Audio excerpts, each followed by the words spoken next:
네, 차렷 시청자 여러분께 대하여 경례 단결하면 된다. 바로 네, 여러분 반갑습니다. 문은식의 옥탑방 이야기 16번째 시간입니다. 사실 오늘은요, 좀 숙연한 마음 그리고 서운한 마음으로 방송을 하고 있습니다. 왜일까요? 네, 오늘 드디어 제가 전역을 합니다. 전역. 네, 군생활을 너무 오래 했거든요.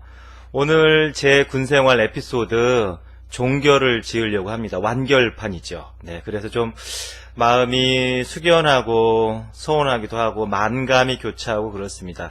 근데 이제 언제까지 군생활 얘기만 할 수가 없어서 군생활 에피소드는 오늘로서 마감하고 다음부터는 이제 더 재밌고 더 다이나믹하고 더 화려한 이야기가 펼쳐지기 때문에 어쨌든 저는 오늘 제대를 좀 해야 되겠습니다. 본격적으로 이야기하기에 앞서서 여러분들이 보내주신 질문을 또 함께 공부해보고 또 제 이야기를 전해드리도록 하죠. 좀 재미난 질문인데요. 이런 내용이 왔습니다. 소장님께서 돈을 소중히 대하라고 하셨잖아요. 네, 그랬죠, 제가. 그래서 지갑부터 정리하라고 말씀하셨던 것을 늘 새기고 있습니다. 지갑은 돈이 사는 집이기 때문에 깨끗이 해야 한다고 하셨잖아요. 그래서 명품 지갑을 살까 하는데 어떤가요? 네, 이런 질문입니다. 제가 누누이 강조했거든요. 돈은 에너지이고 기운이기 때문에 내가 돈을 어떻게 대하느냐에 따라서 돈이 나에게 더 파도처럼 밀려오기도 하고 썰물처럼 빠져나가기도 한다. 제 이제 명상이나 동영상에서 돈과 관련해서는 그런 이야기를 많이 했습니다. 그래서 이분께서 이제 그걸 마음이 딱 새겨 두신 것 같아요. 그래서 1차적으로 돈을 대하는 태도부터 바꾸고 돈을 굉장히 소중하게 여겨야 된다. 그러려면 지갑 정리를 잘해라. 쓸데없는 영수증부터 시작해갖고 다 지나간 영화 티켓부터 시작해서 오만 것들을 지갑 속에 넣어놓고 계시는 분들이 계신단 말이에요. 그러면 안 된다.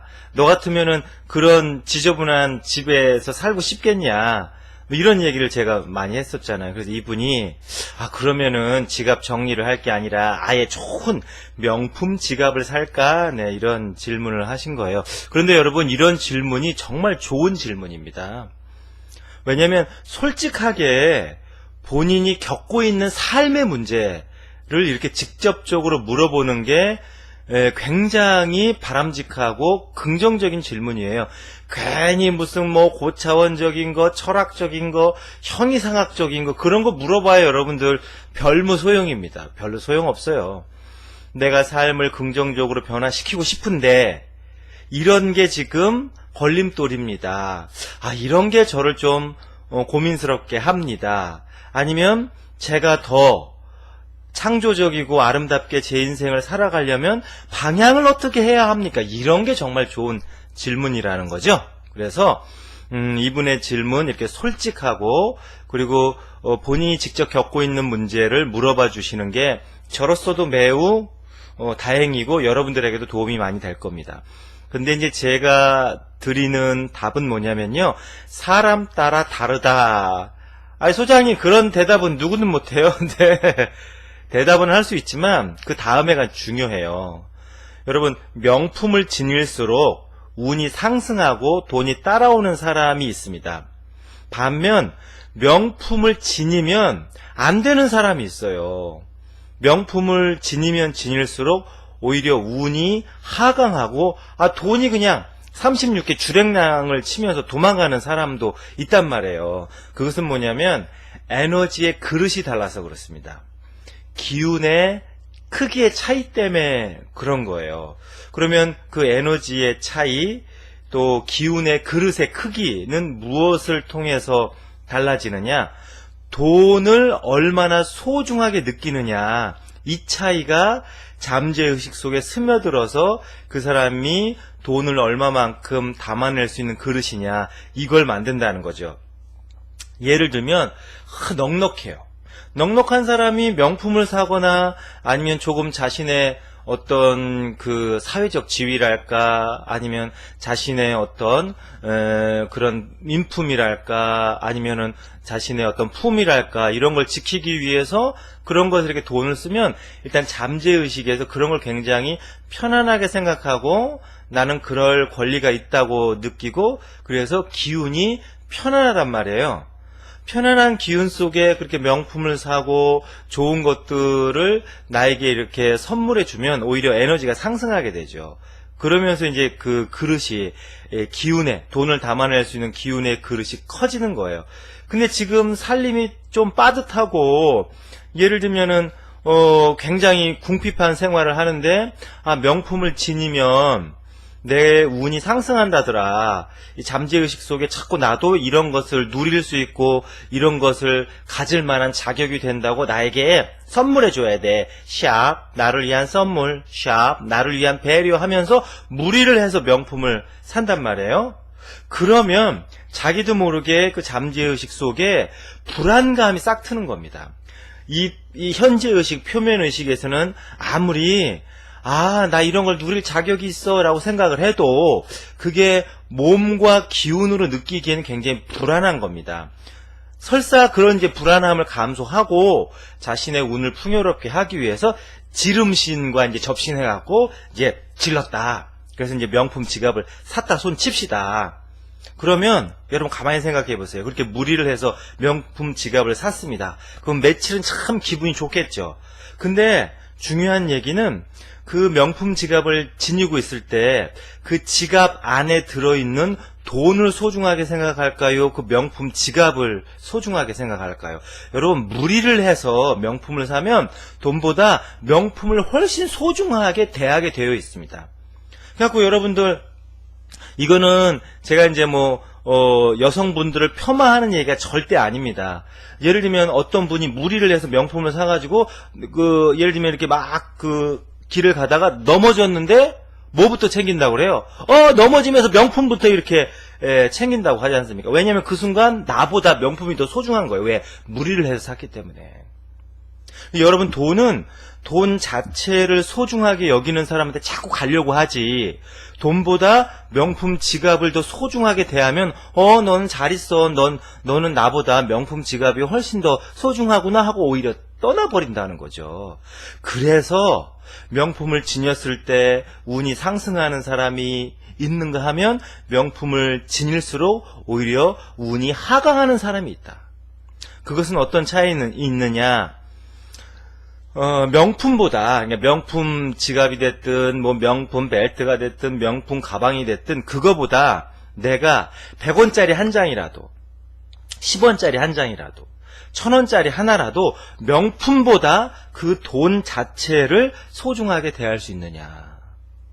그러면 돈이 점점 따라오는 거예요. 그래서 저는 절대 무리해서 명품을 사거나 지갑 바꾸라는 얘기 하지 않습니다.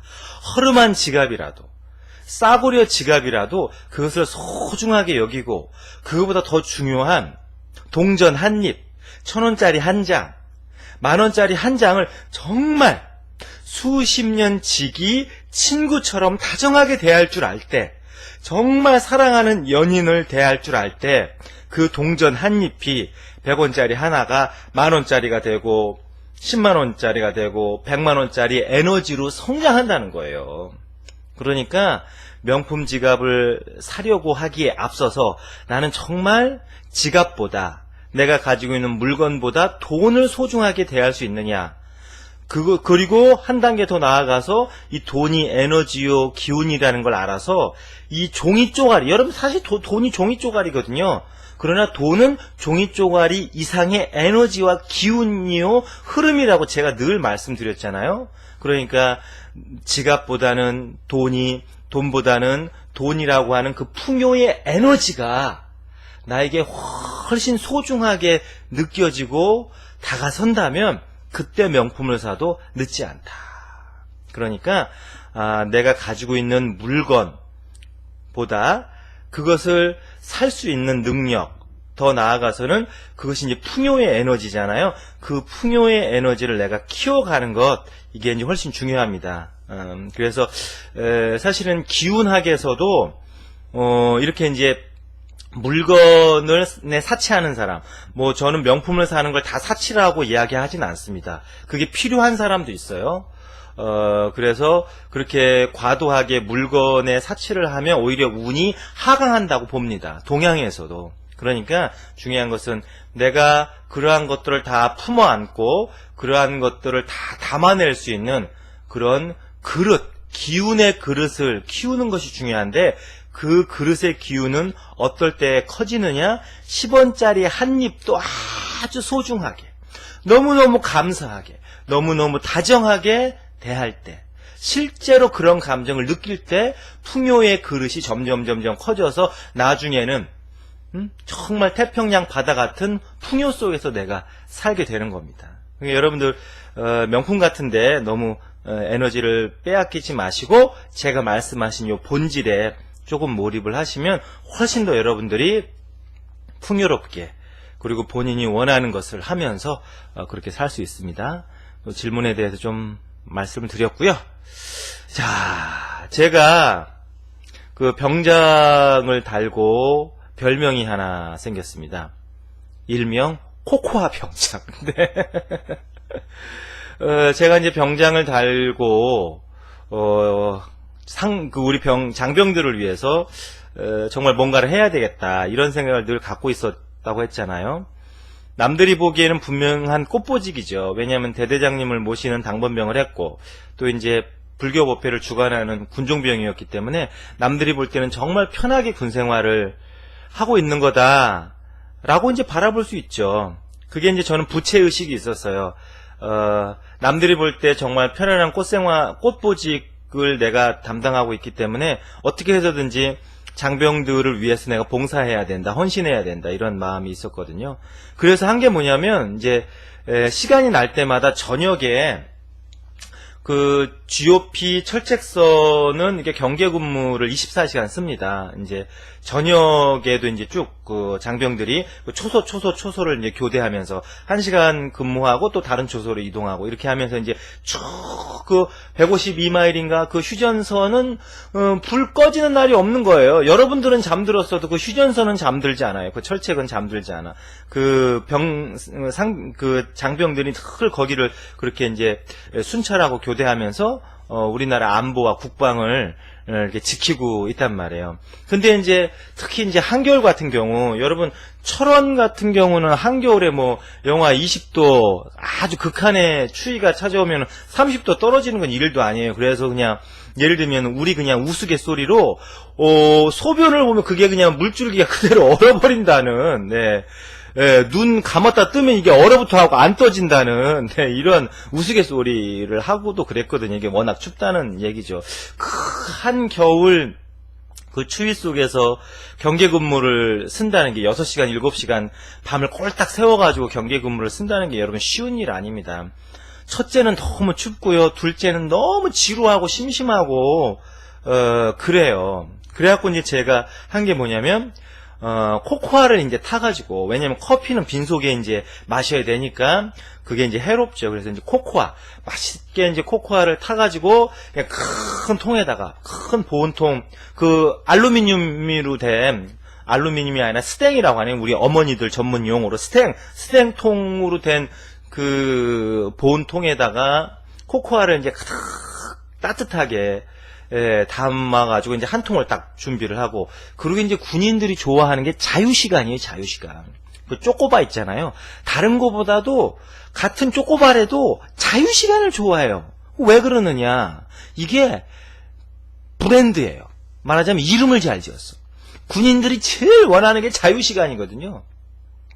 군생활 3년이라는 게 세상에 말하자면은 그 좋아서 입대한 사람들도 있습니다. 그 국가에 대한 충성심이 충만한 사람들도 있어요. 그럼에도 불구하고 대부분은 그냥 말하자면 국방의 의무기 때문에 왔기 때문에 이 자유를 너무 갈망하는 거예요. 아, 우리는 자유를 원해. 네. 그래가지고 말하자면 군인들에게 가장 중요한 것은 돈보다도 맛있는 것보다도 오히려 자유시간이에요. 근데 쪼꼬바 이름이 자유시간이잖아요. 그러니까 군인들이 그렇게 좋아하는 거예요. 군인들 심리에 딱 맞아.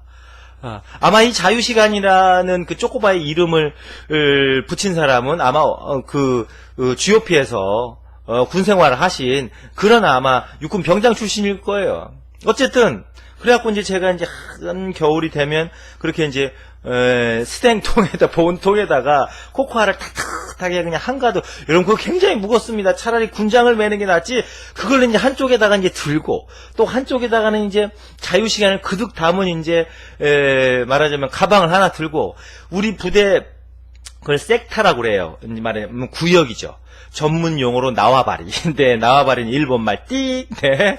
그 구역, 우리 대대가 지키는 구역, 거기를 이제 군대에서는 섹타라고 부른단 말이에요. 근데 이 서쪽 끝에서 동쪽 끝까지를 쭉 걸어서 그 말하자면 우리 대대 섹타를 한번 쭉 위문을 하려면 그게 말하자면 5시간, 6시간 걸린단 말이에요. 걸어서. 근데 이제 우리 대대 지역은 그나마 철원평야 평야지대지, 옆 대대는 그야말로 롤러코스터입니다.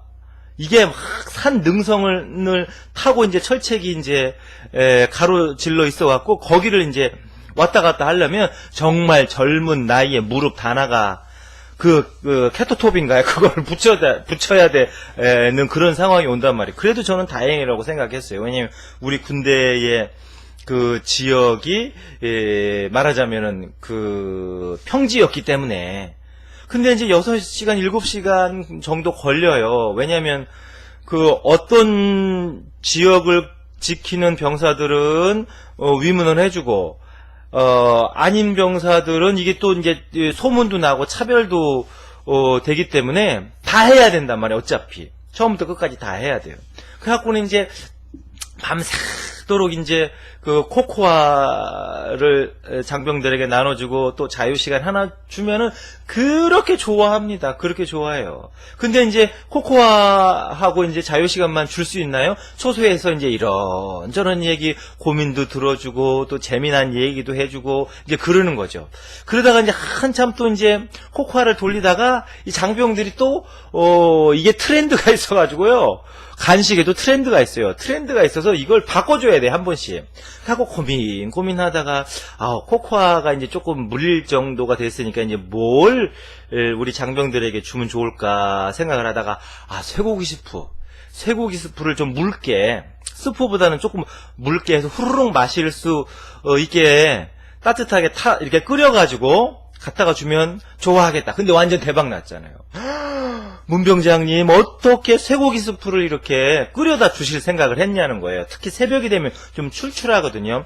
출출한데 라면은 그 중간에 이제 쉬는 휴게소 같은 빵카가 있는데 거기서 이제 새벽에 이제 라면을 끓여 먹습니다. 병사들이 너무 출출하고 지루하고 심심하니까. 근데 이제 그러다 보니까 속이 버린단 말이에요. 그래갖고 이제 일병 때까지만 해도 이것이 이제 돌덩어리를 씹어 먹어도 이제 소화시킬 수 있는 강철, 강력, 이게 이제 위였는데, 상병, 병장만 돼도 이게 시름 이제, 우리 장병들이 앓는 거예요. 막 새벽에 그냥 커피 마시고, 새벽에 그 빈속에, 그 매운 라면들을 먹고 그래서. 근데 이제 쇠고기 스프는 속을 이렇게 따뜻하게 감싸주니까 너무 좋은 거예요. 그래갖고 또 쇠고기 스프를 또 한참 그렇게 타다 돌리다 보니까 나중엔 주문이 들어와요. 문병장님, 다음에는 크림 스프를 타다 주십시오. 양송이 스프가 좋습니다. 이렇게 이제 주문을 받아갖고 이제 또, 장병들을 이제 밤새도록 이렇게 위문하고 다니고 그랬습니다. 근데 이제 한 번은 에피소드가, 여러분, 암구호라는 게 있습니다.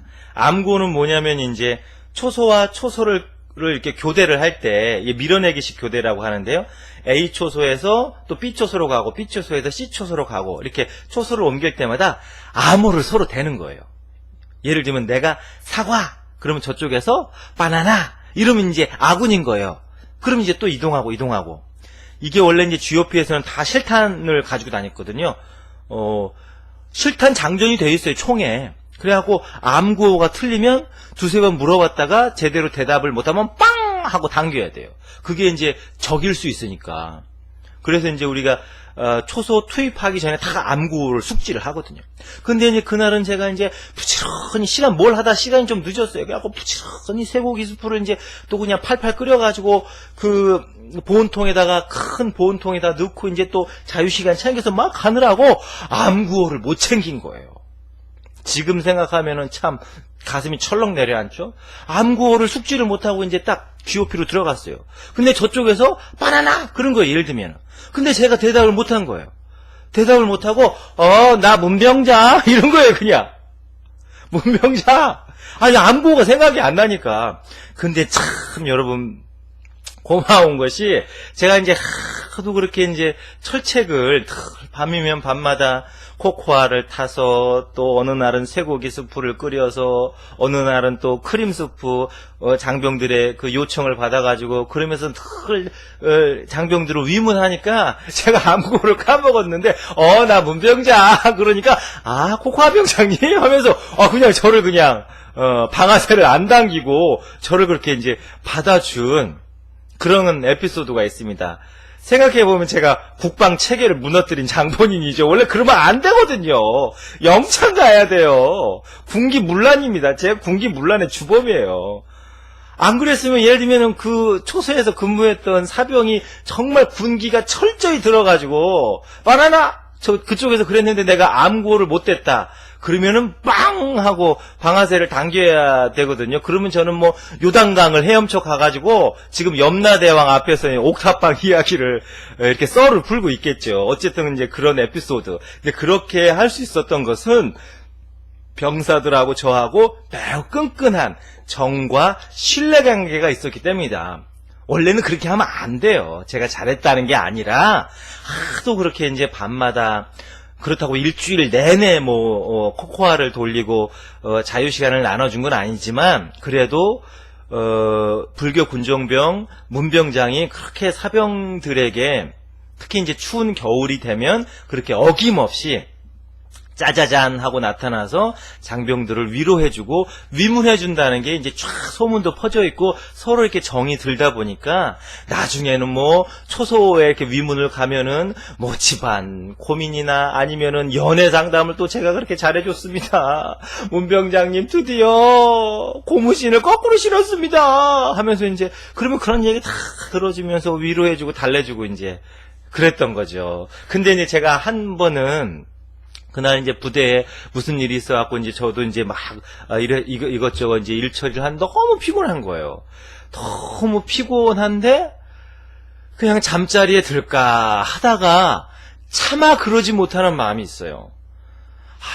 오늘 밤도 우리 병사들은 나를 기다릴 텐데 따뜻한 코코아나 아니면 달그물에 한 쪼꼬바 하나가 그들에게는 엄청난 기쁨인데 하면서 그냥 노골노골 너무 피곤해갖고 이렇게 잠이 드는 거예요. 내가 이러면 안 되지. 내가 각오했던 대로 초심을 되찾아서 나가야지. 그래갖고 그 천근만근인 몸을 다시 일으켜가지고 코코아를 끓여가지고 또 이제 이렇게 나가는 거예요. 터덜 나가는 거예요. 근데 이제 한 번은 생각해보니까 제가 이제 그때 병장 달았으니까 여러분 그때만 해도 이 계급 간의 차별이 엄청 났습니다. 지금은 군대가 이제 좋아져가지고 수평적 리더십이다. 그래가지고 지금은 전혀 그렇지 않아요. 우리 군대가 선진화됐기 때문에. 근데 그때만 해도 우리가 흔히 88년도 군대 문화가 남아 있어가지고 여러분 병장만 달아도 정말 황제 폐하입니다. 정말 제대하기가 싫을 정도로 그렇게 이제 소대 내에서는 병장들이 누리는 것들이 있었어요. 근데 저는 병장을 달고 시간이 흐르면 흐를수록 더 일이 많은 거예요. 대대장님을 모시는 당번병을 해야죠. 또 병사들은 일요일날 쉬는데 저는 법회를 보고 또 그 준비를 하고 말하자면 뒷마무리를 해야죠. 그리고 밤이 되면 또 코코아 위문을 가야죠. 그러니까 이게 점점 더 저에게는 업무가 많아지고 이제 힘에 벅찬 거예요. 그래갖고 제가 그렇게 그날은 피곤한 몸을 이끌고 다시 이제 코코아통을 들고 장병들에게 가면서 이게 무슨 병장 말년에 고생 2+1이냐. 이게 무슨 고생 1+1도 아니고 2+1이에요. 그냥 당번병만 하든지 군종병만 하든지 아니면 내가 소대 생활을 했으면 지금 소대 왕고참이 돼가지고 얼마나 말하자면 우리 소대원들하고 재미나게 하하호호 하면서 그러고 살 텐데 이게 병장인지 이등병인지 그런 것도 모르게 내가 이게 무슨 생고생 바겐세일이냐, 이럴 수가 있냐, 이게 사람이 후회도 되더라고요. 내가 그냥 소대 생활을 했으면 지금쯤 참 편하게 제대 날짜를 손꼽아 기다리면서 띵자띵자 하고 그러고 있었을 텐데 이게 무슨 사서고생이냐. 저 그래 사서고생이란 말 싫어해요. 이게 고생 2+1도 아니고 3, 이게 완전 땡처리, 고생 땡처리. 그래갖고는 그 후회가 되기도 했으나 그렇게 또 나를 기다리는 병사들한테 가서 코코아 한 잔을 건네고 그리고 위로의 말을 건네고 그들의 또 고민 사연을 들어줄 때 또 돌아오는 발걸음은 또 그렇게 가벼울 수가 없어요. 그래서 제가 병장이 이제 말년이 돼서도 나는 병장이 아니다. 내가 306 보충대 들어왔을 때의 심정으로 나는 제대하는 그날 당일까지 내가 가지고 있는 모든 병장으로서의 특권을 다 내려놓는다. 여러분 지금 군대 생활은 병장의 특권이라는 게 없습니다. 근데 그때만 해도 달랐다니까요. 내가 가지고 있는 모든 병장의 특권은 다 내려놓는다. 그래서 이등병보다 더 바쁜 거예요. 그러면서 제가 이제 병장이 돼서 이제 그 휴가증이 저한테는 많이 있었거든요. 그렇게 이제 부대를 위해서 봉사 아닌 봉사, 사실 봉사도 아니고 그냥 제 할 도리이지만 남들이 볼 때는 조금 애쓴다고 생각을 했나 봐요. 그래갖고 이제 여기저기서 이제 휴가증이 많이 나왔는데 나는 더 이상 휴가를 갈 이유가 없어 하면서 이제 병장 제대가 가까워왔을 때는 휴가증도 다 그냥 후임병들 다 나눠줬거든요. 그러니까 거의 저는 천사의 강림으로 이제 생각을 한 거죠, 부대원들이. 그리고 이제 우리 병장들이 제대 기념으로 금반지를 2돈짜리를 하나씩 맞춰주자 해서 이제 개를 했습니다. 개를. 지금은 그런 것 안 하고 그게 불법이에요. 다. 근데 그때는 이제 정으로 하는 거니까. 그래갖고는 이제 병장들이 이제 월급에서 조금씩 모아가지고 병장들이 숫자가 많으니까 그걸 모으면 2돈짜리 금반지 하나 정도는 제대하는 병장들한테 해줄 수 있거든요. 기념으로. 그래갖고 그렇게 해줬는데 나는 그 반지를 안 받겠다.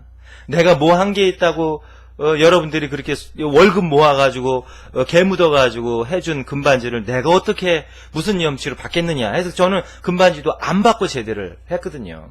어쨌든 그렇게 이제 제대하는 그날까지 나는 부대원들을 위해서 뭐라도 내가 헌신하고 뭐라도 기여해야 된다라는 생각으로 군생활을 28개월이 조금 지났습니다. 28개월을 정말 자랑스럽게 마치고 짜자잔 잘 가시오 잘 있으오 하면서 이제 드디어 전역을 하는데요. 지금도 그 기억이 너무너무 생생한 거예요. 그 부대 위병소, 부대 정문을 위병소라고 합니다. 그 부대 위병소를 그 다치차라고 제일 작은 군용 트럭이 있어요. 그걸 다치차라고 불렀습니다. 저희들은. 그 다치차를 타고 후임병들의 배웅을 받으면서 그 위병소를 빠져나오는데 세상에 눈물이 그냥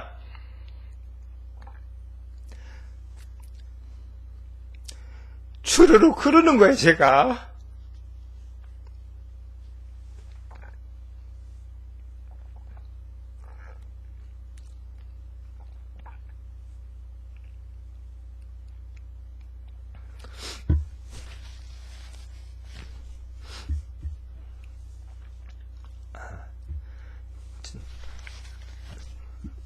죄송합니다. 그 감동과 그 감격과 그 만감이 교차해가지고 그렇게